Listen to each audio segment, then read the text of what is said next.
ইমাম হোসাইন যে মায়ের পেটে এসেছেন, যে পিতার পেটে জন্মে এসেছেন, যে নানার কোলে বড় হয়েছেন, তিনি কি এই দৃশ্য চোখে দেখতে পারেন? তিনি বললেন আমি কুফায় যাব। কুফার লোকেরা দাওয়াত দিল, তিনি কুফায় রওনা করবেন। মদিনার লোকেরা হাতে পায়ে ধরলো, কুফায় আপনি যাবেন না। তিনি বললেন আমি কোন ক্রমে এজিদের বশ্যতা স্বীকার করব না, আমি এর বিরোধিতা করবই। মাত্র 72 জন লোক নিয়ে তিনি কুফার দিকে অগ্রসর হলেন। এই 72 জনের মধ্যে 40 জন পুরুষ আর 32 জন নারী আর শিশু। তিনি যখন কারবালা প্রান্তরে পৌঁছে গেছেন, ইবনে জিয়াদ কুফার গভর্নর, তিনি বাধা দিলেন, বললেন আমার দরবারে হোসাইনকে হাজির করো। ইমাম হোসাইন বললেন যে ব্যক্তি আল্লাহর আখিরাতকে অস্বীকার করেছে, রাসূলকে অস্বীকার করেছে, আমি তার সামনে জীবন থাকতে যাব না। রাতারাতি ইয়াজিদ 6000 সৈন্য পাঠিয়ে দিল।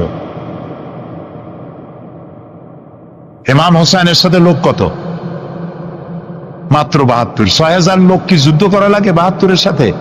শুধু যদি মার্চ করে পায়ের তলায় পিছে 72 জন শেষ হয়ে যাবে।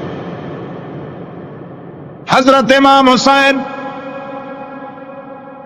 রাতের বেলায় সঙ্গীদের বললেন, ও আমার সাথীরা, ইয়াজিদ আমার শির চায়, আমাকে চায়, আমার সঙ্গে থেকে তোমরা তোমাদের জীবনকে বিপন্ন করো না, তোমরা সবাই ফিরে চলে যাও মদিনায়।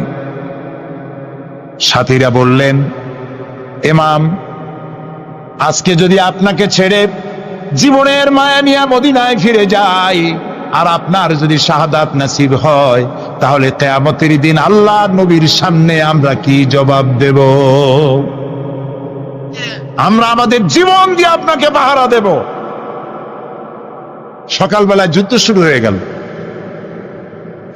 জোহরের নামাজ আসতে না আসতে 40 জন পুরুষ শাহাদাত বরণ করলেন। এখন একজন পুরুষ বেঁচে আছেন, ইমাম হোসাইন। তাঁবুর ভিতরে স্ত্রী এবং অন্যান্য মহিলাদের কাছ থেকে বিদায় নিতে এসেছেন। তোমাদেরকে আল্লাহর হাওয়ালা করলাম, আমি যুদ্ধে চলে যাচ্ছি। আমার চোখের সামনে আমার নানাজির দান্দান মোবারক শহীদ হওয়া ইসলাম, সাহাবীদের রক্ত দেওয়া, জীবন দেওয়া ইসলাম, খেলাফত মিটে যাবে পৃথিবী থেকে, রাজতন্ত্র প্রতিষ্ঠা হবে। আমার জীবন থাকতে আমি তা হতে দেব না। স্ত্রী এগিয়ে এলেন, বললেন, হোসাইন জিহাদের ময়দানে থেকে আমি আপনাকে বিরত থাকতে বলবো না, তবে একটি দাবি আছে। এই যে ছোট্ট দুগ্ধপোষ্য শিশু, গত কয়েকদিন হলো ঘরে খাবার নাই, পানি নেই, আমার বুকে দুধও নাই, এই ছোট্ট বাচ্চাটিকে একটু পানির ব্যবস্থা করুন। ইমাম হোসাইন কলিজার টুকরা সন্তানকে 2 হাতে উঁচু করে এজিদি সৈন্যদের সামনে এসেছেন। এজিদি সৈন্যরা, আমার হাতের দিকে তাকাও, এটি রাসূলের আওলাদ, আমার কলিজার টুকরা সন্তান। ফোরাতের অফুরন্ত পানি প্রবাহিত হচ্ছে, একটু ফোরাতের কুলটা ছেড়ে দাও, ওর একটু পানি পান করায়। আমার সাথে তোমাদের শত্রুতা থাকতে পারে, এই নিষ্পাপ বাচ্চার সাথে তো কোনো শত্রুতা থাকার কথা নয়। তার এই আবেগপূর্ণ কথা এজিদি সৈন্যদের কলিজা স্পর্শ করলো না। তারা বিষাক্ত তীর নিক্ষেপ করলো। ইমাম হোসাইনের উঁচু করে ধরা বাচ্চার বুকের ভিতর থেকে বিষাক্ত তীর প্রবেশ করে বেরিয়ে গেল অপর প্রান্ত থেকে। রক্ত ফিনকি দিয়ে বেরিয়ে এলো। ইমাম হোসাইন 2 হাতে আজলা ভরে সেই রক্ত চেহারায় মাখতে লাগলেন আর বললেন, কলিজার টুকরা সন্তান, সালেহ আলাইহিস সালামের উটনির রক্তের চাইতে তোমার রক্ত পবিত্র। হযরত সালেহ আলাইহিস সালামের চাইতে রাসূলুল্লাহর মর্যাদা অনেক বেশি, তুমি তার আওলাদ। বাচ্চাকে কোলে করে নিয়ে স্ত্রীর কাছে গিয়ে বললেন, স্ত্রী এই নাও তোমার বাচ্চা, ঠান্ডা হয়ে গেছে, এমন পানি পান করেছে কিয়ামত পর্যন্ত পানি পানি বলে তোমারে আর বিরক্ত করবে না। ইমাম হোসাইন লড়াই করলেন ময়দানে। বহু সংখ্যক সৈন্য হতাহত করে ফোরাতের কুল উন্মুক্ত করে ঘোড়ার পৃষ্ঠ থেকে নেমে 1 আস্তা পানি তুলেছেন। পানি পান করবেন। মুখের কাছে যখন আকণ্ঠ তৃষ্ণার্ত পিপাসার্ত হোসাইন মুখের কাছে পানি নিয়েছেন, হঠাৎ ভেসে উঠল মনের পর্দায়, একটু আগে আমার কলিজার টুকরা সন্তান এই পানির অভাবে চলে গেল। 40 জন মানুষ বিদায় হলো, এক ফোঁটা পানি দিতে পারলাম না, এই পানি আমি কেমনে খাই? হাতের থেকে পানি পড়ে গেল। অশ্বের পৃষ্ঠে আরোহণ করলেন, চতুর্দিক থেকে তীর আর তরবারি আসতে লাগলো। ইমাম হোসেন বললেন, থামো, একটু থামো, তোমরা কাকে তীরবিদ্ধ করছো? আমি কি তোমাদের রসুল মুহাম্মদ সাল্লাল্লাহু আলাইহি সাল্লামের নাতি নই? আমি কি তোমাদের রসুলের কলিজার টুকরা মা ফাতেমার নয়নের মণি নই? কেমন করে আমার গায়ে তোমরা তীর মারো? উম্মে সালমা, আমাদের মা উম্মে সালমা রাদিয়াল্লাহু তাআলা আনহা, সকাল বেলায় 11ই মুহররম সকাল বেলায় তিনি ঘরে বসে কাঁদতেছেন। কয়েকজন প্রতিবেশী মহিলা এসে বলছেন, মা আপনি কাঁদেন কেন?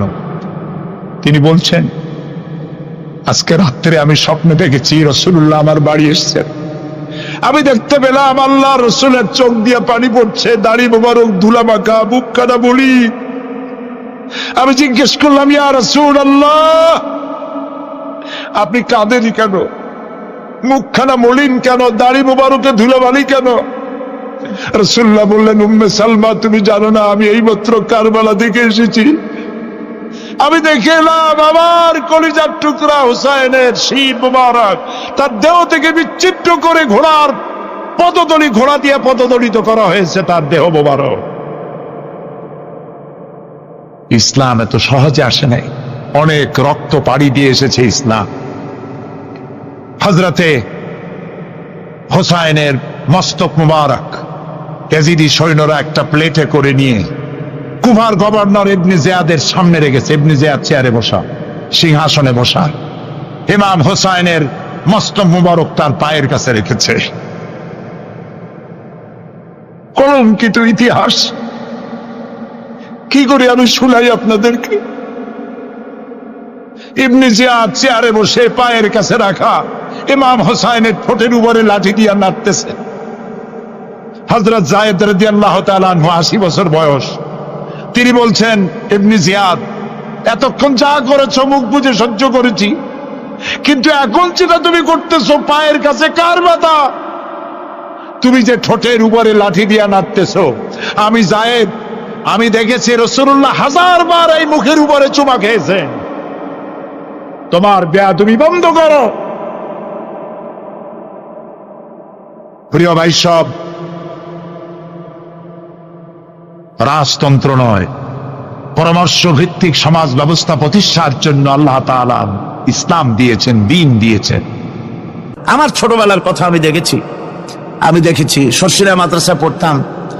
আব্বা টাকা দিতেন মাদ্রাসায় যাওয়ার সময়, আবার মা আবার মুরগির ডিম বিক্রি করা, বিভিন্ন জিনিস বিক্রি করা বা বাজার করা পয়সা, উদ্বৃত্ত কিছু পয়সা আব্বার অজান্তে আমার হাতের মুঠার মধ্যে দিয়ে দিতেন। যখন মাদ্রাসার দিকে রওনা হয়েছি, পর্দার আড়াল থেকে দরজা থেকে দেখতাম, যতক্ষণ তাকায় দেখতেছি চোখ থেকে পানি দরদর করে পড়তেছে। সুবহানাল্লাহ, মা কি জিনিস! আল্লাহ আল্লাহ আল্লাহ। বিদেশে যদি কারো সন্তান মারা যায়, সবার জানার আগে কবি বলতেছেন, বিদেশে বিরাজ্যে যার পুত্র মারা যায়, পশু পক্ষী না জানিতে আগে জানে মা।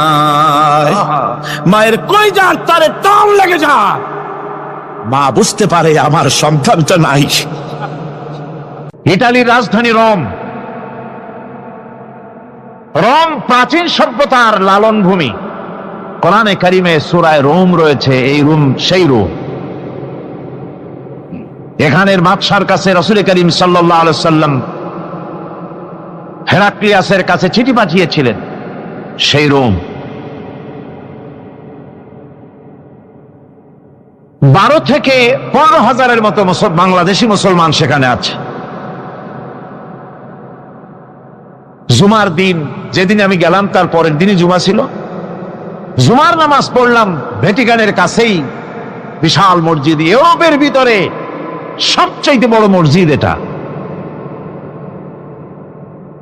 রোম ইসলামের দুশমনদের রাজধানী। সেইখানে যখন আযান হচ্ছে আশহাদু আন্না মুহাম্মাদার রাসূলুল্লাহ, আমার অনুভূতির কথা আপনাদেরকে বোঝাতে পারবো না, কি অনুভূতির সৃষ্টি হয়েছে আমার ভেতরে।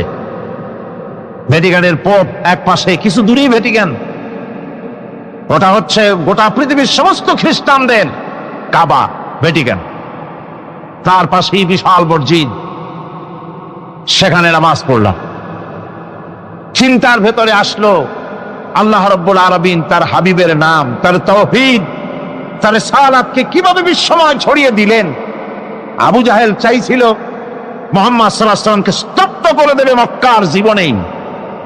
কত বদনাম, সাহের, কাহেন, কাযযাব, শায়ের, নাউযুবিল্লাহি মিন যালিক, কত গালাগালি করলো।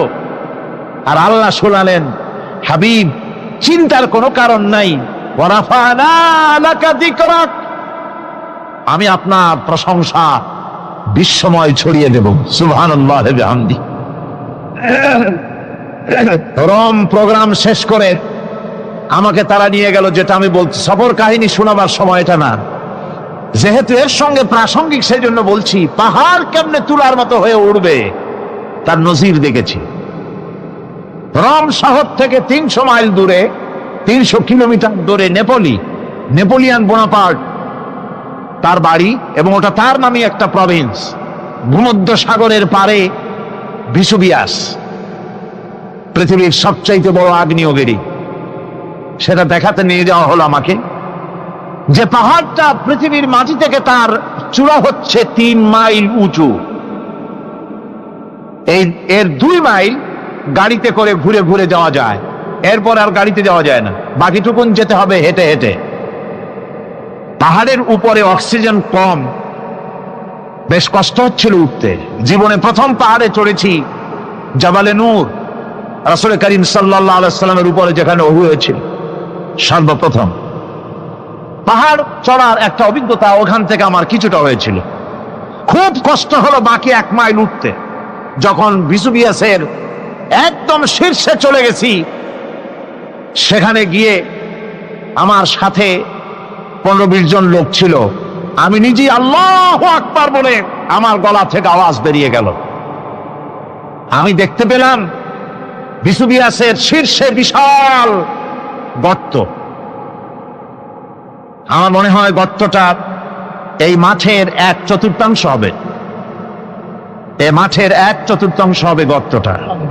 সেই গর্তটার গভীরতা হচ্ছে 1.5 কিলোমিটার। এইখান থেকে পাথরগুলি উত্থিত হয়েছে, আগ্নেয়গিরি পাথর আগুনে গলে লাভা হয়ে এগুলি পাহাড় বেয়ে উঠছে পড়েছে, চতুর্দিকে 12 মাইল ছড়িয়ে গিয়েছে। আমার মনে পড়লো ওয়াকুদুহান নাস ওয়াল হিজারা, জাহান্নামের আগুনের ইন্ধন হবে মানুষ আর পাথর। আমি সেখানে সেজদায় পড়ে গিয়া কান্নাম আর বললাম, আল্লাহ জাহান্নামের আগুন হারাম করে দিও আমাদের জন্য। পাথর কিভাবে গললো, গলে পাথরগুলি গলে পুড়ে চতুর্দিকে পড়েছে, আর ছিটকেছে, চতুর্দিকে ছিটকে পড়েছে।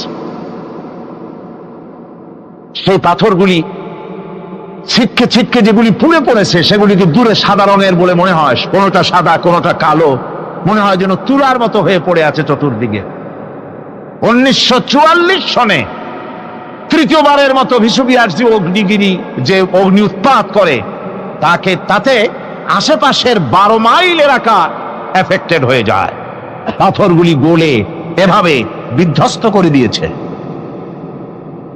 এখান থেকে এখানে জোহরের নামাজ, আসরের নামাজ আমরা পড়লাম, আল্লাহর কাছে খুব দোয়া করলাম। এখনো ধোঁয়া উঠতেছে, এখনো পাহাড়ের ফাটল দিয়ে ধোঁয়া উঠছে। একজন হাত দিয়ে আমাকে বলল যে খুব গরম লাগে ধোঁয়াগুলি।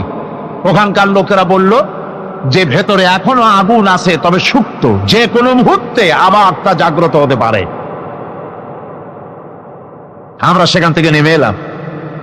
একটু কিছু দূর গিয়েই সেখানে হলো পম্পেই শহর। এই পম্পেই শহরটা হচ্ছে ঈসা আলাইহিস সালামের জন্মের 2000 বছর আগে এই শহর তৈরি হয়। ঈসা আলাইহিস সালামের জন্মের 179 বছর পর ভূমিকম্প হয়। সেই ভূমিকম্পে গোটা পম্পেই শহরটা পৃথিবীর মানুষের চোখের আড়াল হয়ে যায়, ধ্বংস হয়ে যায়, মাটির তলায় ভরাট হয়ে যায়। আজ থেকে 200 বছর আগে মাটি খনন করতে গিয়ে এই শহর আবিষ্কৃত হয়। পুরা শহরটা খুঁড়ে তারা বের করেছে। 180 হেক্টর জমিনের উপর এই বিশাল শহর। ঘুরে ঘুরে দেখলাম গাড়ি চলে না সেখানে, পায়ে হেঁটে দেখতে হলো। প্রশস্ত রাস্তা। আজ থেকে 4000 বছর আগের মানুষেরা রাস্তা বানাতে জানতো পাথর দিয়ে, এবং রাস্তার দুধারে তাদের ছিল ফুটপাত, পানির ব্যবস্থা, নগরায়নের সব রকমের সুযোগ সুবিধা। তারপরে সেখানে বিচারালয়, এরপরে দোকানপাট, বাজার ঘাট, সবকিছুর ব্যবস্থা রয়েছে। বিশাল বিশাল পাথরগুলি দিয়ে পিলার তৈরি করা। ভাবলাম এই পিলারগুলি, এই পাথরগুলি তারা কিভাবে ক্রেন ছাড়া এত উপরে উঠালো কি করে, আমার মাথায় আসলো না। পাথর কেটে কেটে সুন্দর সুন্দর অঙ্কন শিল্প তারা করেছে। এরপরে ঘুরতে ঘুরতে বাদশার রাজার বাড়িতে গিয়ে ঢুকলাম। সেখানে গিয়ে দেখলাম উলঙ্গ এত মূর্তি পাথরের তৈরি করা। পাথর কেটে কেটে দেওয়ালে যৌন মিলনের এমন কোন অশ্লীল ছবি নাই যা তারা সেখানে তৈরি করে নাই। উলঙ্গ মূর্তি আর উলঙ্গ যৌন মিলনের অসংখ্য ছবি দিয়ে এই এলাকা ভরা। তখন আমি বুঝলাম আল্লাহর গজব হওয়ার কারণটা কি, এই শহরটা মাটির নিচে হরক হয়ে যাওয়ার কারণটা কি। আল্লাহ পাক জেনা ব্যভিচার যে দেশে বেশি হয় আল্লাহ পাক বরদাস্ত করেন না। দুশ্চরিত্র যে দেশের মানুষ দুশ্চরিত্র হয়ে যায়, জেনা ব্যভিচার বেশি হতে থাকে, আল্লাহ হরক করে দেন, গজব দেন। এই গজব এক এক সময় এক এক রকমের হয়ে আসে। কখনো মাটির নিচে দাবায় দেন, কখনো মহামারী, কোন দেশে কলেরা, কোন দেশে জলোচ্ছ্বাস, কোথাও ভূমিকম্প, আর সর্বশেষ এই জেনা ব্যভিচারের জন্য আল্লাহ পাকের চূড়ান্ত এই যৌনতার অশ্লীলতার জন্য চূড়ান্ত গজব বর্তমান বিশ্বের জন্য এইডস। আল্লাহ পাক এই গজব দিয়েছেন। বন্ধুগণ, আমি সেই জায়গা, আমি সেখানে যা দেখলাম যে আল্লাহ পাক পাহাড়গুলিকে কিভাবে উড়াবেন এটা অস্বীকার করার কোনো উপায় নাই। বিশ্বাস তো করতামই, তবে হযরত ইব্রাহিম আলাইহিস সালাম যেমন বলেছিলেন, রব্বি আরিনি কাইফা তুহিল মাউতা, হায় আল্লাহ তুমি মরাকে জিন্দা করবা কেমনে? আল্লাহ পাক বলেন আওয়ালাম তুমিন, তুমি বিশ্বাস করো না? ইব্রাহিম আলাইহিস সালাম বললেন বালা, অবশ্যই বিশ্বাস করি, ওয়ালাকিন লিয়াতমাইন্না কলবি, যদি চোখে দেখতাম তাহলে আমার অন্তরাত্মা খুব ঠান্ডা হতো। আল্লাহ রাব্বুল আলামিন চোখে দেখায় দিলেন জিন্দা কেমনে মুর্দা হবে, মুর্দা কেমনে জিন্দা হবে, আল্লাহ দেখায় দিলেন। পাহাড় উড়ায় দিবেন আল্লাহ রাব্বুল আলামিন। একথা কলিজার মধ্যে তার উপর ঈমান বিশ্বাস, কিন্তু আল্লাহ চোখে দেখাইছেন, ঈমান আরো মজবুত হয়েছে, যা ছিল আরো মজবুত হয়েছে। সুবহানাল্লাহ ওয়া বিহামদিহি। আল্লাহর ভয়তে কলিজা কেঁদেছে। আমি পাহাড়ের উপরে কেঁদেছি, যার যার হয়ে কেঁদেছি। বন্ধুগণ, আল্লাহ সুবহানাহু ওয়া তাআলা এই জন্য বলেছেন কুল সিরু ফিল আরদ, আমার জমিন ঘোরো, ভালো করে দেখো, কাইফা কানা আকিবাতুল মুকাজ্জিবিন, মহাসত্যকে যারা অস্বীকার করেছে তাদের পরিণতি আমি কি করে দিয়েছি, এগুলি চোখে ভালো করে তাকায় দেখো। আমার বন্ধুগণ, সুতরাং এই পৃথিবীর অবসান হবে, এই পৃথিবী ধ্বংস হবে, এই পৃথিবী চূড়ান্ত ভাবে শেষ হয়ে যাবে। ও হ্যাঁ, আরেকটি কথা বলতে হয়, সেটা হচ্ছেই যে এই রোম থেকে আর একটু দূরে 900 মাইল দূরে হচ্ছে সিসিলি। 900 মাইল দূরে, সেখানে এই সিসিলি মুসলমানেরা শাসন করেছিল 350 বছর। সেই সিসিলিতে রয়েছে 360টা মসজিদ মুসলমানদের করা। সমস্ত মসজিদগুলি আজ তালা বন্ধ, একটা মসজিদও খোলা নাই। সেখানকার মুসলমানেরা ওয়াজ শুনতে এসেছিল রোমে। আমি তাদের জন্য পরামর্শ দিয়েছি যে গভর্নমেন্টের কাছে তোমরা দাবি জানাও যে অন্তত একটা মসজিদের দরজা আমাদের জন্য খুলে দাও। রোমের অবস্থানরত প্রবাসী বাংলাদেশি মুসলমানেরা আমাকে বলেছে, তাদের অনেকের বাড়ি চট্টগ্রামেও আছে, আমাকে বলেছে তাদের চোখে পানি আসছে বলার সময় যে চিরময় তাফসীর মাহফিল যখন আসে কলজেটা কাঁদতে থাকে যাওয়ার জন্য। তো যাওয়া তো সম্ভব না এত দূর থেকে, আমাদের সালাম বলে দিবেন যত লোক আসবে, আর আমাদের জন্য দোয়া করতে বলবেন যেন এই রোমের ভিতরে আমরা ইসলামের আদর্শের ভিত্তিতে আমরা যেন চলতে পারি। আপনারা দোয়া করুন তাদের জন্য। ভাইরা আমার, এই পৃথিবী একদিন পরিসমাপ্তি ঘটবে এবং আল্লাহর দরবারে আমাদেরকে উঠতে হবে এবং সেখানে আমাদের বিচার হবে। সেখানে আমাদের কি হবে? বিচার হবে। আল্লাহ পাক বিচারটাকে নির্ভুল করার জন্য, সঠিক করার জন্য প্রত্যেকের গলায় আমলনামা ঝুলায় রাখছে। এখানে রেকর্ডের ব্যবস্থা করা হয়েছে। আল্লাহ পাক বলছেন, ওয়া কুল্লা ইনসানিন আলজামনাহু তাইরাহু ফি উনুকিহি ওয়া নুখরিজু লাহু ইয়াওমাল কিয়ামাতি কিতাবান ইয়ালকাহু মানশুরা। আল্লাহ পাক বলেন, প্রত্যেকের ভালো মন্দ কর্মফল, কর্মলিপি আমি তার গলায় ঝুলায় রেখেছি। কিয়ামতের দিন সে নিজের কাছে স্পষ্ট সব দেখতে পারবে, কোনো জিনিস বাদ পড়বে না। তার গলায় তার আমলনামা ঝুলানো আছে, সব রেকর্ড হতেছে। আমরা যা করছি সবগুলি রেকর্ড হয়ে যাচ্ছে। বর্তমান বিজ্ঞানীরা আবিষ্কার করেছে যে মানুষের শরীরের ভিতরে ডিএনএ আছে, রক্তের ভিতরে ডিএনএ। এটা একটা কোড। মানুষের রক্তের ভিতরে ডিএনএ আছে। যেমন তার ব্রেনের ভিতরে কতগুলি কোষ আছে, এক একটা কোষ এক এক ধরনের কাজ করে, অনুরূপ ভাবে তার শরীরের ভিতরে রক্তের ভিতরে ডিএনএ আছে। এই ডিএনএটা কি? এই ডিএনএটা হচ্ছে, এই ডিএনএ একটা কম্পিউটারের মতো কাজ করতেছে। লোকটা কি করবে, কোথায় যাবে, সে ভালো হবে মন্দ হবে কি হবে, সব তার ডিএনএর মধ্যে রেকর্ডকৃত আছে। এটা বোঝার জন্য একটা সুন্দর দৃষ্টান্ত দেওয়া যায়। যেমন এই কাগজটাকে আপনারা মনে করুন একটা গাড়ির একটা ব্লুপ্রিন্ট, একটা গাড়ির ব্লুপ্রিন্ট। এখানে লেখা আছে গাড়ি কিভাবে তৈরি হবে। এই কাগজটা নিয়ে ঘরের মধ্যে রেখে দিলেন। এখন এই কাগজটা থেকেই অটোমেটিক গাড়ির উইন্ডো তৈরি হলো, শিল তৈরি হলো, গাড়ির বডি তৈরি হলো, চেসিস তৈরি হলো, টায়ার তৈরি হলো, ইঞ্জিন তৈরি হলো, ব্যাটারি তৈরি হলো, পেট্রোল নিল, আর কোন রকমের ড্রাইভার ছাড়াই গাড়ি চলতে আরম্ভ করলো। এই কথাটা যদি মনের মাথার মধ্যে আনতে পারেন যে এটা কিভাবে হইতে পারে, এতে লেখা অনুযায়ী যেভাবে হওয়া যদি সম্ভব হয়, অনুরূপ ভাবে মানুষের রক্তের ভিতরে ডিএনএ এর আবিষ্কার করেছে। এর ভিতরে মানুষের ভালো মন্দ, কোথায় যাবে কি করবে, সবকিছু এর মধ্যে রয়েছে। কোরআনে কারীমে আল্লাহ রাব্বুল আলামিন, আমি গত বছর বলছিলাম যে বিজ্ঞানের আবিষ্কার যত বাড়বে কোরআন বোঝা মানুষের জন্য তত সহজ হবে। কোন সুবহানাল্লাহ। কোরআন বোঝা মানুষের জন্য তত সহজ হবে। সুতরাং মানুষের গলার সাথে আল্লাহ পাক বলছেন যে একটা আমলনামা আমি ঝুলাই দিয়েছি তার গলার সাথে। সে যা করতেছে ওখানে সব লিপিবদ্ধ হচ্ছে, কম্পিউটারাইজড, কম্পিউটারের মতো এগুলি সব গ্রহণ করতেছে। এগুলি কিয়ামতের দিন তার সামনে হাজির করা হবে। কিয়ামতে যখন আমলনামা তার সামনে দিয়ে বলা হবে, ইকরা কিতাবাকা কাফা বিনাফসিকাল ইয়াওমা আলাইকা হাসিবা, তাকে বলা হবে নিজের কর্মলিপি নিজেই পড়ো, আজ তুমি তোমার নিজের হিসাব নিতে যথেষ্ট। বন্ধুগণ, এই মাহফিলে যত লোক আমরা বসে আছি, আমরা আমাদের হিসাব নিতে যথেষ্ট না আরেকজন লাগবে? কোন আমরা যথেষ্ট কিনা? কথা বোঝেন নাই। আমি বলতে চেয়েছি এটা, আমরা যদি এখন চোখ বুঝে চিন্তা করি যে পিছনের জীবনে কি করেছি, মনে পড়বে নাকি পড়বে না? বলেন সবাই, পড়বে কি পড়বে না? ছোটবেলায় কবে পায়ের নিচে কাঁটা ফুটেছিল, কবে কোথায় আছাড় খেয়েছিলেন, কবে কার বেল, তাল, আম, কাঁচা আম চুরি করে খেতে গিয়ে কি খেয়েছিলেন, তারা খেয়েছিলেন, তাকে এখন মনে নাই? আছে।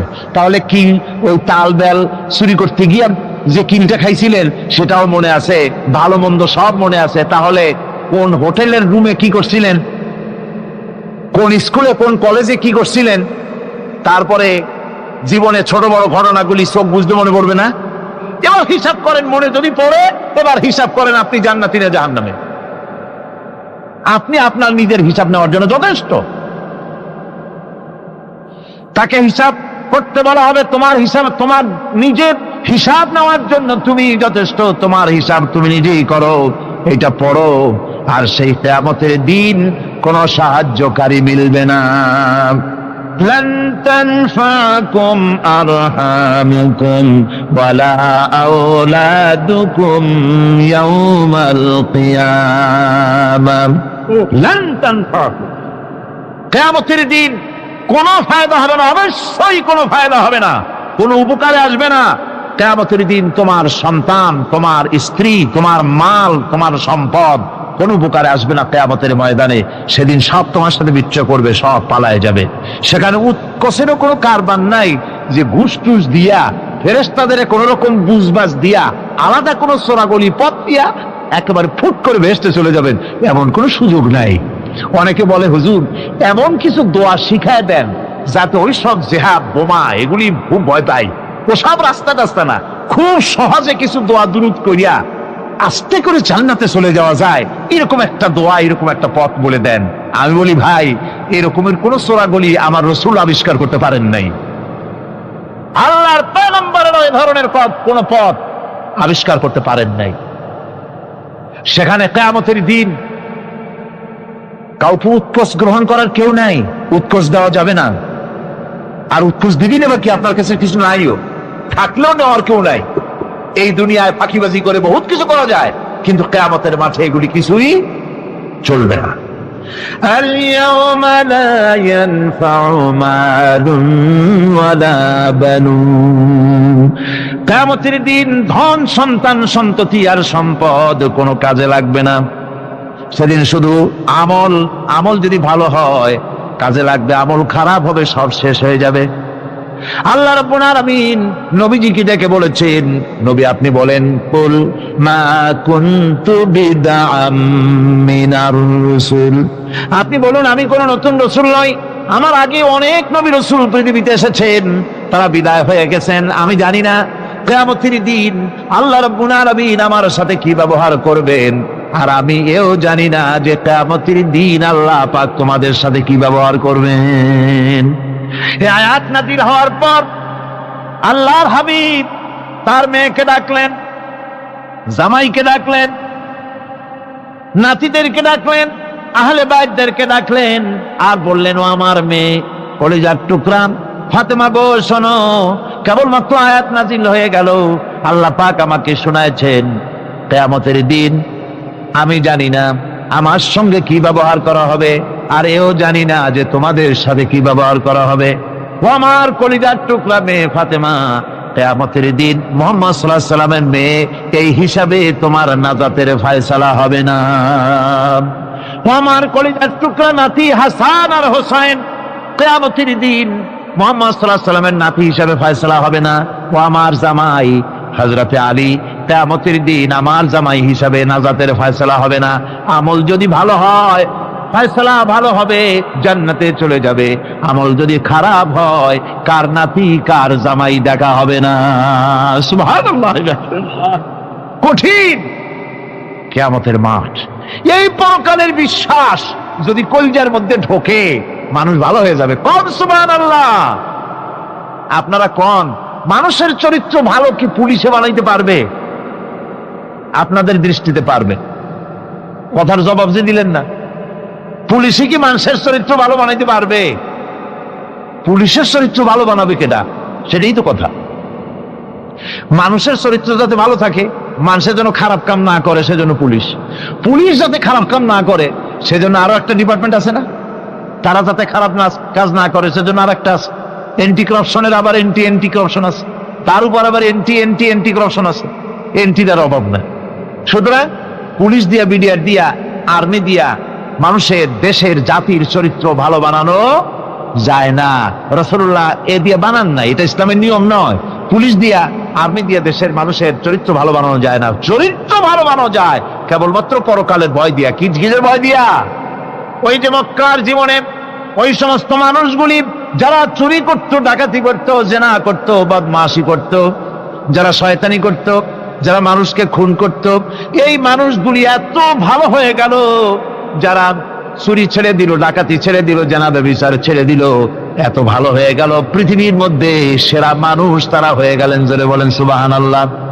নবীর সাহাবীরা পৃথিবীর শ্রেষ্ঠ সন্তান, নবীর সাহাবীরা পৃথিবীর সেরা মানুষ, তাদের চাইতে সেরা মানুষ নবীদের পরে আর কেউ হতে পারে না। জোরে কোন সুবহানাল্লাহ।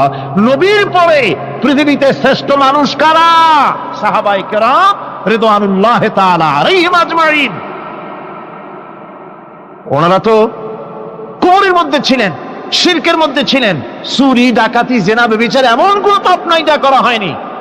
তারপরে যখন আল্লাহর নবীর কাছ থেকে তাওহীদ, রিসালাত ও আখিরাতের দাওয়াত পেলেন, কি সোনার মানুষ এক একজন হয়ে গেলেন। সুবহানাল্লাহ। যারা ছিলেন নারীর সতীত্বের জম, তারা হয়ে গেলেন নারীর সতীত্বের পাহারাদার। যারা মানুষের মাল চুরি করত, ডাকাতি করত, তারা রাতভর মানুষের মালের পাহারা দিল, মানুষের রক্তের পাহারা দিল। সুবহানাল্লাহ বিহামদি। রক্ত ও সম্পদের পাহারা দিল। রাসূল বললেন, খায়রুল কুরুনে কারনি, সর্বশ্রেষ্ঠ যুগ তো আমার যুগ। বন্ধুগণ, এরপরে একটা জীবন আসবে, ওই কিয়ামতের ময়দানে। এই পরকালের বিশ্বাসটা গুরুত্বপূর্ণ ব্যাপার, আমাদের সব কিছুর হিসাব দেওয়া লাগবে।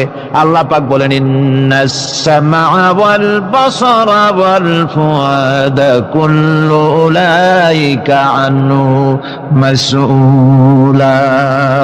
নিঃসন্দেহে মানুষের শ্রবণ শক্তি, দর্শন শক্তি এবং তার অন্তঃকরণের কল্পনা সম্পর্কে আল্লাহ রাব্বুল আলামিনের কাছে জিজ্ঞাসিত হতে হবে। কান দিয়া কি করেছিলা, চোখ দিয়া কি করেছিলা, মুখ দিয়া কি করেছিলে, হাত দিয়ে কি করেছিলে, সবকিছুর জবাব আল্লাহ রাব্বুল আলামিনের কাছে দিতে হবে। সবটার জবাব দিতে হবে, কোনো কিছু বাদ যাবে না। এমনকি মনের ভিতরে যে কল্পনা আমরা করি, এই কল্পনার হিসাবও আল্লাহর দরবারে দিতে হবে।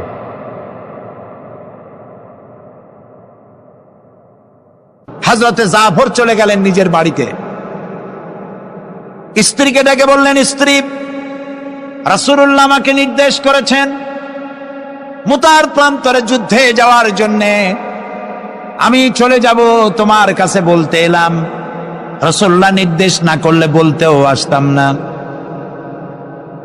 আমি যদি শহীদ হয়ে যাই, আমি যদি আর না ফিরি, আমার সন্তানগুলিকে আমার রাস্তায়ও, এই রাস্তায়, দ্বীনের রাস্তায় তাদেরকে তৈরি করবে।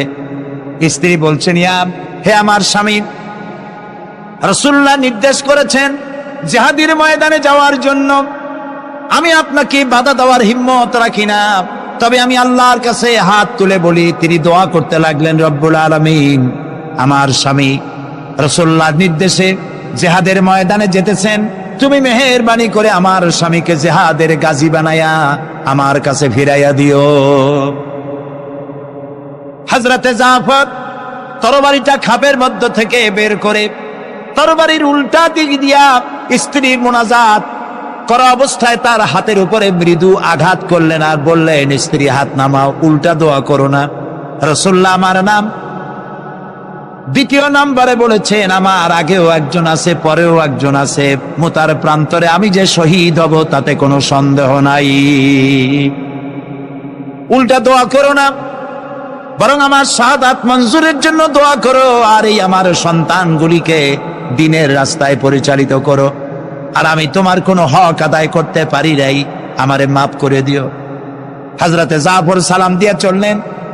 পিছনে স্ত্রী কাঁটা কবুতরের মতো ছটফট করছে, আর ছোট ছোট বাচ্চারা পিছনে দৌড়াচ্ছে, আব্বা আব্বা বলে কাঁদতেছে। হযরতে জাফর পিছনের দিকে একবার ফিরে তাকায়, দেখলেন না কে কান্দে, কে দৌড়ায়। যুবক আব্দুল্লাহ বিন রাওয়াহা, তিনি নতুন বিবাহ করেছেন। আজকের রাত তার বাসর সজ্জার রাত।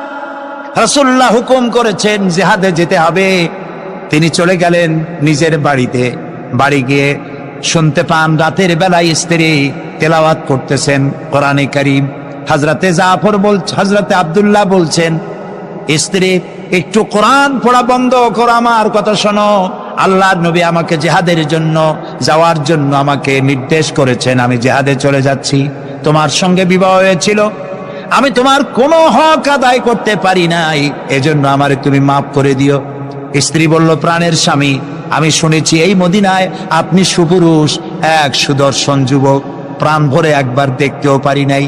আপনি একবার আমার রুমের ভিতরে আসেন, আপনার চেহারাটা আমি একটু দেখে নেই। স্বামী বললেন, আমি তোমার রুমে ঢুকবো না, আমি তোমার রুমের ভিতরে যাব না, আমি এখনই যুদ্ধে রওনা করব। স্ত্রী বলছেন, প্রাণের স্বামী, রুমের ভিতরে প্রবেশ করলে পরে আমি কোনো প্রেম নিবেদন করব না, শুধু একবার চেহারাটা ভালো করে দেখে রাখতে চাই, কারণ কিয়ামতের ময়দানে আমি যেন আপনাকে স্বামী বলে চিনে নিতে পারি। হযরত আব্দুল্লাহ বলছেন, প্রিয়তমা স্ত্রী শোনো, যদি তোমার এই ধারণাই হয়, এই নিয়ত যদি থাকে, আর আমার শাহাদাতের পরে যদি তুমি সবর করতে পারো, আমাকে আর দেখার দরকার নাই। আল্লাহ যদি আমার শাহাদাত মঞ্জুর করেন, তাহলে কিয়ামতের দিন জান্নাতের ভেতরে তোমাকে আমাকে স্বামী স্ত্রী হিসাবে আল্লাহই পরিচয় করাইয়া দিবে। হযরত আব্দুল্লাহ চলে গেলেন জিহাদের ময়দানে। যুদ্ধ শুরু হয়ে গেল। 3000 সৈন্য রাসূলুল্লাহর পাঠানো সাহাবীদের প্রচন্ড আক্রমণে রোমান সৈন্যরা পালায়ে কুল পাচ্ছে না। হযরতে যায়েদ শহীদ হলেন। হযরতে জাফর, তার ডান হাত কাটা গেল, তার বাম হাত কাটা গেল, এবার ঝুলন্ত, হাত কাটা, পা কাটা, এই অবস্থায় তিনি পড়ে আছেন। হযরতে আব্দুল্লাহ বিন রাওয়াহা তিনি ছুটে গেলেন তরবারি ধরার জন্য, তিনি ছুটে গেলেন ইসলামের পতাকা ধারণ করার জন্য। কাছে গিয়ে দেখেন কে যেন পতাকা উঁচু করে রেখেছে। কাছে গিয়ে দেখেন হযরতে জাফর হাত কাটা দুদিকে পড়ে আছে, পা কাটা দুদিকে পড়ে আছে, শূন্য মাথাটা তার। হযরতে জাফরের শূন্য মাথা ইসলামের পতাকা ধরে কামড়ে ধরে উঁচু করে রেখে দিয়েছে। হযরতে জাফর শাহাদাতের সময় বলেছিলেন, ও আমার রাসূলের সাহাবীরা, আল্লাহ রাসূলকে আমার বিদায় সালাম আরজ করে দিও। আমি এখন আমার নাকের ভিতরে জান্নাতের সুঘ্রাণ পেতেছি, আমার মনে হয় এখনই আমার শাহাদাত নসিব হয়ে যাবে। ও জাফর, তোমার শাহাদাতের পরে আল্লাহ তোমার সাথে কি ব্যবহার করেছেন? হযরতে জাফর বলেন, আল্লাহ তাআলা আমাকে জান্নাতের নাজ ও নেয়ামত দিয়ে আমাকে জিজ্ঞাসা করেছেন, তুমি আর কি চাও? আমি বলেছি, রব্বুল আলামিন, কিচ্ছু চাই না, জমিনে আর একবার পাঠাও তোমার দিনকে প্রতিষ্ঠার জন্য, তোমার দিনের রাস্তায় আর একবার জীবন দিয়ে আসি। হযরতে লোকমান তিনি তার সন্তানকে ডেকে বলছেন, কত বড় নসিহত, লক্ষ্য করেন। সন্তানকে ডেকে বলছেন, ইয়া বুনাইয়া, হে কলিজার টুকরা সন্তান, ইন্নাহা ইন তাকু মিসকালা হাব্বাতিন মিন খারদালিন, তোমার জীবনের কোন একটি আমল তা যদি সরিষার দানা পরিমাণ হয়। হযরত লোকমান যখন এসেছিলেন তখন পৃথিবীটা বিজ্ঞানের যুগ ছিল না। নবী করিম সাল্লাল্লাহু আলাইহি ওয়াসাল্লাম বিজ্ঞানের যুগে আসেন নাই, কিন্তু তারপরে আর কোন নবী আসবেন না বলে আল্লাহ তাআলা সরিষার দানার কথা ব্যবহার করেন নাই, জাররা শব্দ ব্যবহার করেছেন। জাররা হচ্ছে পরমাণু, অণু, পরমাণু পরিমাণ। ফামাইয়া আমাল মিসকালা জাররাতিন শাররাইয়ারা ওয়ামাইয়া আমাল মিসকালা জাররাতিন শাররাই, প্রথমটা খায়রাইয়ারা। তো এখানে আল্লাহ তাআলা জাররা শব্দ ব্যবহার করেছেন, যেহেতু এখন বিজ্ঞানের যুগ, আর আল্লাহ তাআলার কাছে সবটাই, সমস্ত কাল হলো বর্তমান কাল, অতীত ভবিষ্যৎ বলে কোনো কাল নাই। এই জন্য নূহ আলাইহিস সালামের যুগটা ছিল বৈজ্ঞানিক যুগ, ছিল না হযরতে লোকমানের সময়। তাই আল্লাহ তাআলা সে সময় সরিষা পাওয়া যেত, সরিষার কথা বলেছেন। এখন তো অণু পরমাণু দিয়ে অ্যাটম বোমা তৈরি করা হয়, বিভিন্ন মারণাস্ত্র তৈরি হয়, সামান্য অণু সেটাকে ভেঙ্গে চুরে আরো পরমাণু, আরো ছোট্ট ক্ষুদ্রাতি ক্ষুদ্র জিনিস দিয়ে ধ্বংস করে দেওয়া যায় এলাকা থেকে এলাকা। সেই জন্য আল্লাহ তাআলা জাররা শব্দ ব্যবহার করেছেন, এখানে সরিষার দানার কথা ব্যবহার করছেন। আল্লাহ তাআলা বলেন, হযরত লোকমান বলছেন, ও আমার প্রিয় সন্তান, যদি তোমার কোন সরিষা পরিমাণ আমলও যদি পাথরের ভিতরে কোথাও লুকিয়ে থাকে, মহাশূন্যে যদি হারিয়ে যায়, মরুভূমির ভিতরে যদি হারিয়ে যায়, আকাশ এবং পৃথিবীতে কোথাও যদি তা লুকিয়ে থাকে, অবশ্যই আল্লাহ রাব্বুল আলামিন কিয়ামতের দিন তা উপস্থিত করবেন। কত বড় কথা! সরিষার দানা পরিমাণ আমল যদি আল্লাহ কিয়ামতে উঠান, জেনা, ব্যভিচার, মদ, জুয়া, এই সমস্ত বড় বড় পাপ আল্লাহ দেখাইতে পারবেন না? পারবেন। সন্তানকে কিভাবে নসিহত করতে হয়। সন্তানকে গুলশানে 4টা বাড়ি দেওয়া, বাড়ি রেখে যাওয়া, ব্যাংকে হাজার হাজার কোটি টাকা ব্যাংক ব্যালেন্স রেখে যাওয়া সন্তানের জন্য কল্যাণকর নয়। রাসূলুল্লাহ বলেছেন, মাতা পিতার পক্ষ থেকে সন্তানকে ইলম শিক্ষা দেওয়া, আদব শিক্ষা দেওয়ার চাইতে উত্তম উপহার মা বাপের পক্ষ থেকে সন্তানের জন্য দেওয়ার আর কিছুই নাই। হযরত আলী রাদিয়াল্লাহু তাআলা আনহু বলছেন, লাইসাল ইয়াতীমুল্লাযী قد مات والده بل اليتيم يتيم العلم والأدب। যার বাপ মা মারা গেছে, যার পিতা মারা গেল, সেই প্রকৃত এতিম নয়। প্রকৃত এতিম হচ্ছে যার কাছে কোরআন হাদিসের জ্ঞান নাই আর আদব নাই।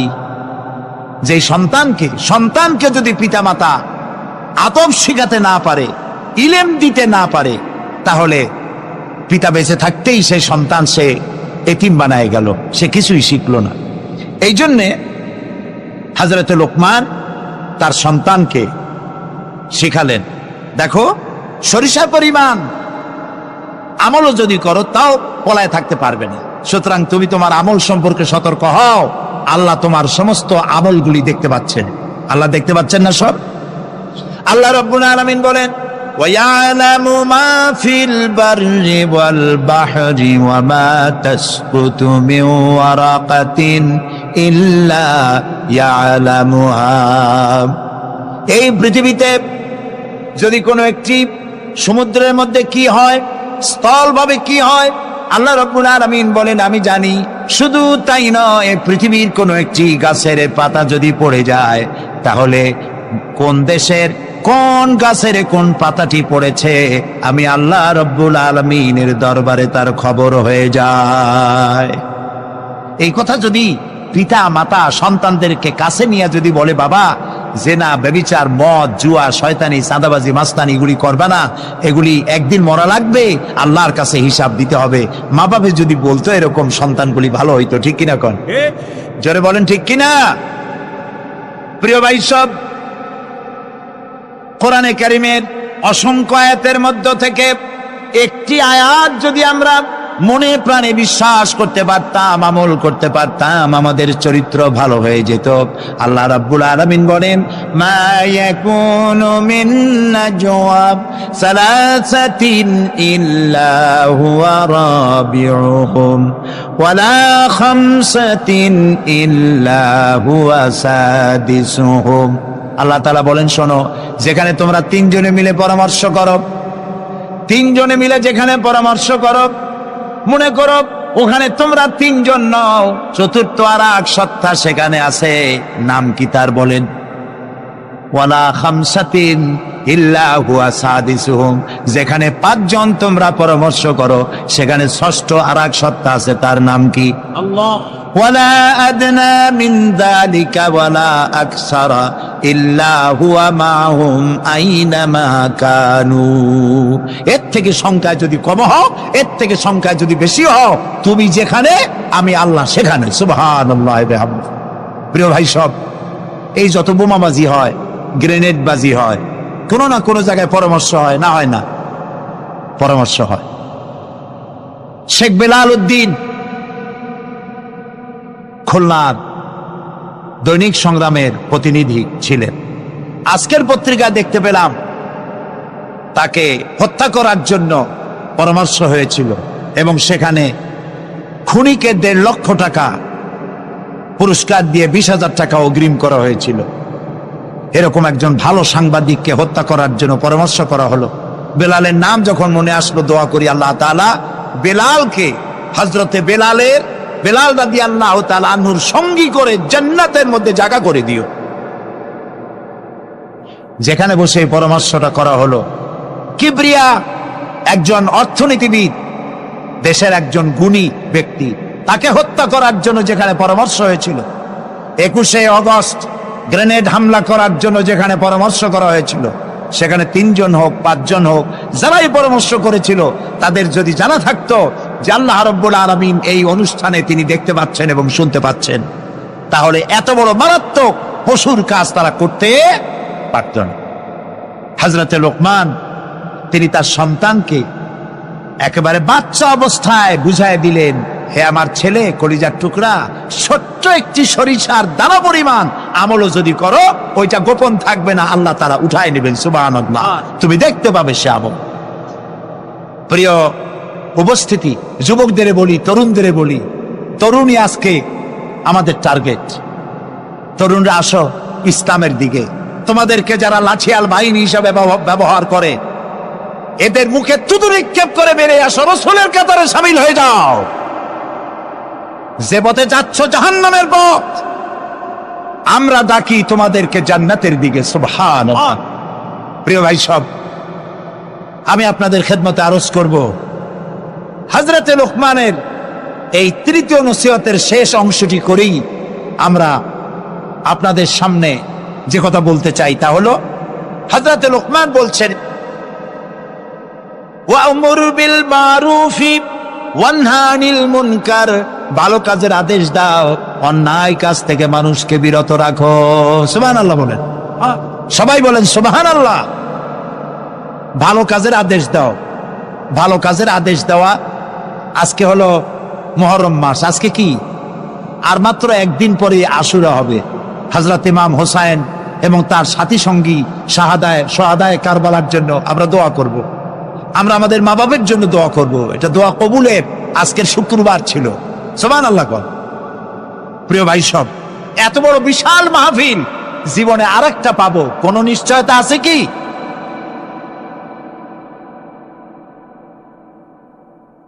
তিন নম্বর নসিহতের শেষ অংশ হচ্ছে, হে প্রিয় বৎস, ভালো কাজের আদেশ করবা আর অন্যায় কাজের বিরোধিতা করবা। ভালো কাজের আদেশ আমরা এখন ভুলে গেছি, করি না। অন্যায় কাজ থেকেও মানুষকে ফিরায় রাখি না। অন্যায় চোখের সামনে হয়, তাও আমরা প্রতিবাদ করি না। এই প্রতিবাদী কণ্ঠ হতে হবে আমাদের। রাসূলুল্লাহ বলেছেন, মান রা মিনকুম মুনকারান ফালিয়ুগাইয়িরহু বিয়াদি ফাইন লাম ইয়াস্তাতি ফাবিলিসানি ফাইন লাম ইয়াস্তাতি ফাবিকলবি ওয়া যালিকা আযআফুল ঈমান।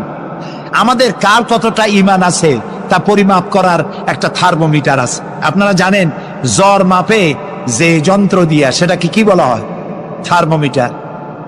দুধ মাপে, অর্থাৎ দুধের মধ্যে পানি না পিওর দুধ, তা মাপার জন্য একটা যন্ত্র আছে না, ওইটারে কি বলে? ল্যাক্টোমিটার। এরপরে আবহাওয়া পরিমাপ করার জন্য, বৃষ্টি হবে কি হবে না ইত্যাদি পরিমাপের জন্য একটা যন্ত্র আছে, সেটার নাম কি? ব্যারোমিটার। প্রত্যেকটা জিনিস মাপার এরকম যন্ত্র আছে। ঈমান মাপারও একটা হাদিস আছে। সুবহানাল্লাহ। ঈমানটা ফার্স্ট ক্লাস, সেকেন্ড ক্লাস আর থার্ড ক্লাস, এটা মাপার একটা হাদিস আছে। সেই হাদিসটা আমি পড়ে ফেলেছি আগেই। রাসূলুল্লাহ বলছেন, তোমাদের মধ্যে যদি কেউ শরীয়ত বিরোধী কাজ কেউ দেখতে পাও, দুই হাতে বাধা দাও। কি দিয়ে বাধা দাও? বলেন জোরে। শক্তি প্রয়োগ করে বাধা দাও। ফাইন লাম ইয়াস্তাতি, যদি তুমি তা না পারো তাহলে মুখ দিয়ে বাধা দাও। ফাইন লাম ইয়াস্তাতি, যদি তাও না পারো অন্তরে অন্তরে ঘৃণা করো। তবে অন্তরে অন্তরে ঘৃণা করে চুপ করে বসে থাকলে হবে না, মনে মনে ঘৃণা করে হোমওয়ার্ক করতে হবে।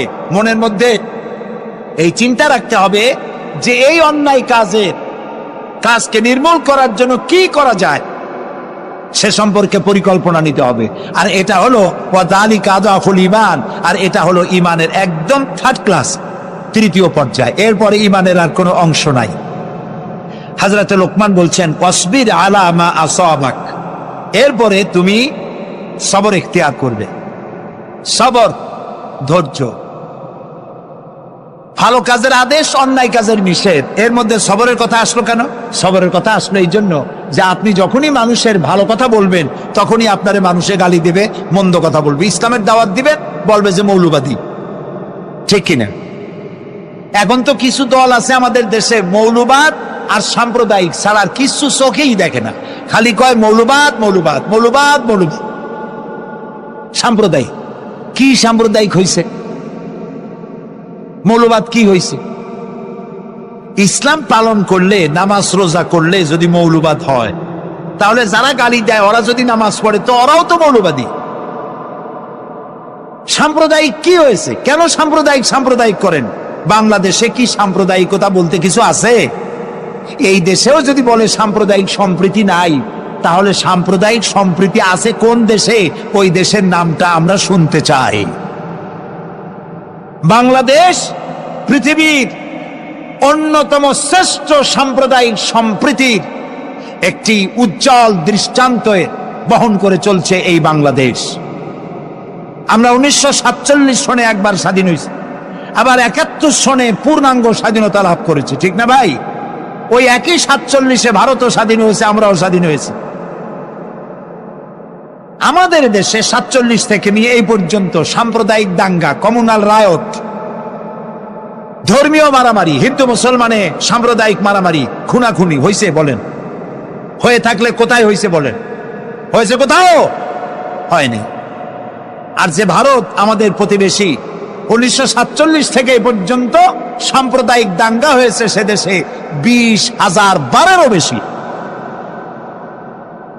সেটা নিয়ে কোনো মাথা ব্যথা নেই, সমস্ত মাথা ব্যথা আমাদের দেশ নিয়ে। এইখানে খালি কয় সাম্প্রদায়িক। নামাজ যদি পড়ে, লোকেরা নামাজ পড়ে, রোজা রাখে, ইসলামের কথা বলে, সাম্প্রদায়িক মৌলবাদ এইসব কথা বলিয়া মানুষকে আর ধোকায় ফেলা যাবে না ইনশাআল্লাহ। এখন মানুষ অনেক জাগ্রত। এই যে সন্ত্রাস, আলহামদুলিল্লাহ বহু বলেন, ওয়াকুল্লা ইনসানিন আলজামনাহু তাইরাহু ফি উনুকি ونخرج له يوم القيامة كتابا يلقاه منشورا وكل إنسان ألزمناه طائره في عنقه।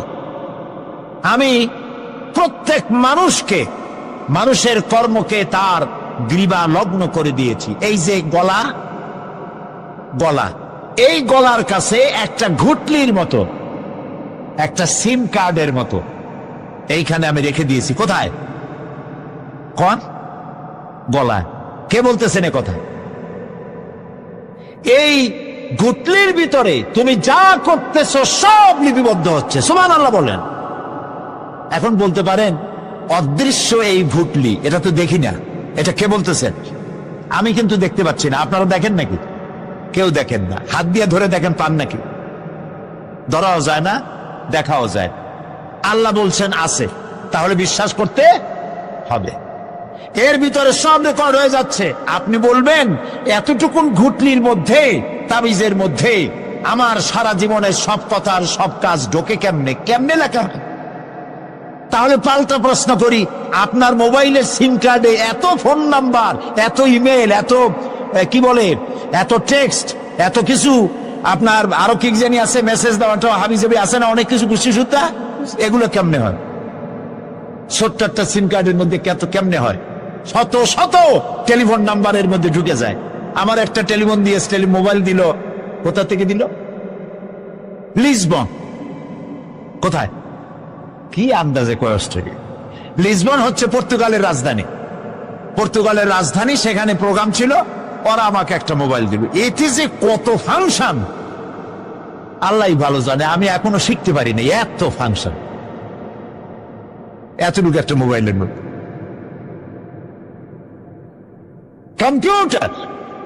কম্পিউটারের ছোট্ট একটা মাইক্রোচিপ যন্ত্র, যে কম্পিউটার ব্যবহার করা এখন বাচ্চা ছেলেবেলারাও জানে।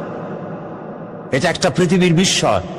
এই কম্পিউটার, আপনি যান ব্যাংকে, কম্পিউটারের ছোট্ট সেই মাইক্রোচিপসের মধ্যে সারা চট্টগ্রামের সমস্ত মানুষের টাকা লেনদেন, ট্রানজেকশন, এর যা কিছু আপনি করেছেন সব কিছুর হিসাব এখানে রয়েছে, আছে না? তাহলে এতটুকুন একটা মাইক্রোচিপসের মধ্যে এত সহস্র কোটি কোটি টাকার হিসাবপত্র, লেনদেন, এই ছোট্ট জিনিসের মধ্যে ঢুকাবার মতো জ্ঞান মানুষের মাথায় দিছে কে? বলেন কে? সেই আল্লাহই তো গলায় ঝুলায় রাখছে। তাহলে এটা সম্ভব না? সম্ভব কি না? সম্ভব। এখন এই কথাগুলি বলে আল্লাহ মানুষের ক্ষতি করছেন না উপকার করছেন? উপকার করেছেন। এইটা যদি আমার বিশ্বাসে থাকে যে আমার গলার কাছে এরকম একটা সিম কার্ড আছে, একটা সিম আছে মোবাইলের মতো, এটা মনে করেন মোবাইলের একটা সিম গলায় ঝুলানো আছে, এটা সব উঠতেছে, যা বলেন তাই ওঠে, যা করেন তাই ওখানে লেখা হয়। সুবহানাল্লাহ। এই বিশ্বাস যদি আমার হয়, আমি ভালো মানুষ হয়ে যেতে পারবো। সুবহানাল্লাহ বলো। আমি খারাপ কাজ করতেই পারবো না। এই জন্য আল্লাহ পরকালের এই কথাগুলি কোরআনে কারীমের মধ্যে এত বেশি করে বলেছেন। মানুষের চরিত্রবান হওয়ার জন্য আল্লাহর ভয়, পরকালে বিশ্বাস, এর থেকে বড় ওষুধ পৃথিবীতে আর নাই। সব লেখা হচ্ছে, মানুষ বিশ্বাস করে না, এ হলো মূল কথা। যতক্ষণ মাহফিলে থাকে কেমন লাগে? এই যে বসে আছেন ঘন্টার পর ঘন্টা, কেমন লাগে? কোন বেহেশতের মতো। বাড়ির কথা মনে আছে এখন? বউর কথা মনে ওঠে? ছেলে মেয়ের কথা মনে ওঠে? সুবহানাল্লাহ কইতে ইচ্ছা করে না? মাজালিসুল ইলম হিয়া রাওদাতুম মিন রিয়াদিল জান্নাহ। এখানে ইলম আলোচনা করা হচ্ছে, কোরআন আলোচনা করা হচ্ছে। এটা তো রজবালি প্যারেড ময়দান নয়, এটা জান্নাতের টুকরা হয়ে গিয়েছে। বেহেশতের বাগানে বসে আছেন। বেহেশতে মানুষেরা দুনিয়ার কথা চিন্তা করবে না। দুনিয়া কি? এটা তো পায়খানা। এখানে আসছিল ওই পায়খানা করার জন্য, এটা তো পায়খানা। আর মানুষেরা পায়খানা সাজাবার কাজে ব্যস্ত আছে, আসল ঘর ভুলে গেছে। আসল ঘর কোনটা? প্রিয় ভাই, সব মানুষ বোঝে না, ভুলে যায়। সিগারেটের প্রত্যেকটা প্যাকেটে লেখা থাকে ইহা স্বাস্থ্যের জন্য ক্ষতিকর, তারপরেও কি টানা টানে দেখছেন? বিশ্বাস করেন, দাস হয়ে গেছে। এই আমলনামা তৈরি হচ্ছে, হঠাৎ করে কিয়ামতে বানায় দেওয়া হবে না। আপনার আমার বডির সাথে লাগানো ওই সিম কার্ডে সব লেখা হয়ে যাচ্ছে। কিয়ামতের দিন এগুলি হাতে দেওয়া হবে, আর আল্লাহ তাআলা বলবেন, ইকরা কিতাবাকা কাফা বিনাফসিকাল ইয়াউমা আলাইকা হাসিবা।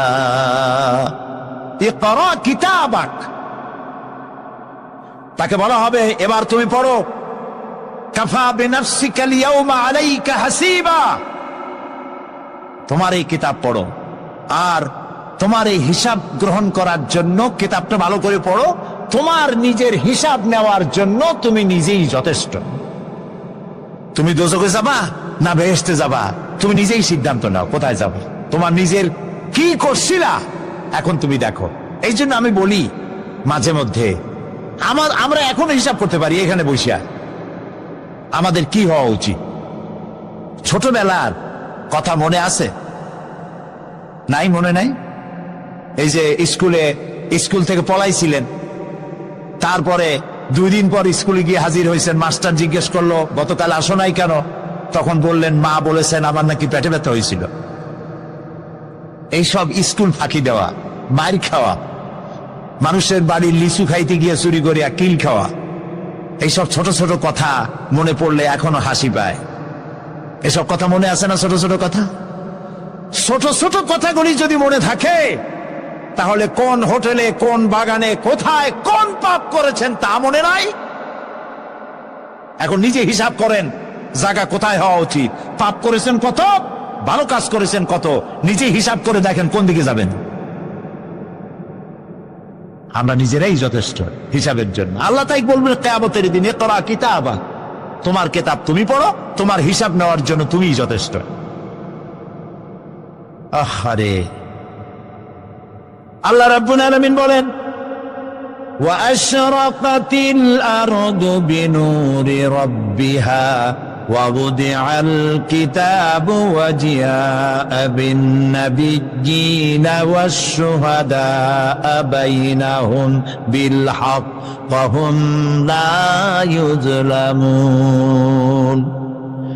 পৃথিবী তার রবের নূরের ঝলকানিতে উদ্ভাসিত হবে। সুবহানাল্লাহ, সুবহানাল্লাহ। আল্লাহর নূরের ঝলকানিতে গোটা পৃথিবী উদ্ভাসিত হয়ে যাবে। আমলনামা তুলে ধরা হবে, পয়গম্বর এবং সাক্ষীগণকে হাজির করা হবে, এবং সকলের প্রতি সুবিচার করা হবে, তাদের কারো প্রতি জুলুম করা হবে না।